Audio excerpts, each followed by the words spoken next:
Hello, welcome again to this edition of FiTV. I'm your host, Brad Swanson, and we are coming to you from inside the Florida Capitol and the committee weeks that are leading up to the Florida 2022 legislative session. We are once again joined by our friend, Representative Dianne Hart. Representative, thanks for coming on. Thank you absolutely for having me, Brad. All right, so listen, you are always working for your constituents, which I know that district well. I grew up in that district, and you're a leader of those guys. So what priorities are you bringing to the Capitol this year? Well, I'm going back to a lot of criminal justice reform, but this year I'm doing HJR 39, which is a slavery resolution, and it's for involuntary servitude to stop our loved ones from working for free in our prison system. Yeah, so that's going to be number one. That's a big one. Criminal justice is so important. Yeah, it's just so much.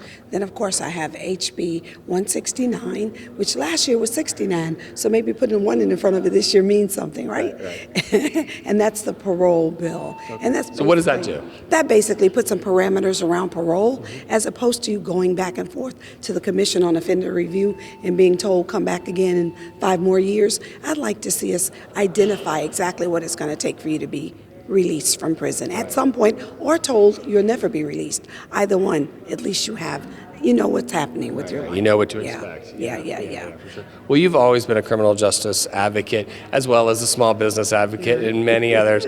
I think one of the things we always want to ask you, and what I really know about you is you really aren't watching a lot of TV or streaming a lot of stuff because you're always working. But on the rare occasion that you do, what do you like to stream? What do you like to watch when you aren't fighting for your constituents for these amazing issues?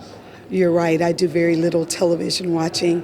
I was watching CNN until I turned purple, so I've decided that I'm really not watching anything right now. Okay. I've turned off the television, and I've gone back to doing what I really love, and that's reading more. So. Right. Well, hopefully you're reading on a Kindle or something that requires the internet, right? No. Right? I'm reading on a hard book. Yes, absolutely. You're killing it. You do your research on the internet, absolutely. Right? Okay. We do all of our research all right. on the internet. You've just made it so I can have you back on FiTV. No, I'm just kidding. You're always welcome on the show, and thank you for coming on. We'll keep in touch with you on those 2 very important bills, and we hope to have you on later in session. Absolutely. I look forward to it. Right. Thank you, Representative Hart. Appreciate it. Good friend. That's all the time we have for this episode of FiTV. For more interviews like this one, make sure you hit us up on our social media feed. And for now, thanks for tuning in.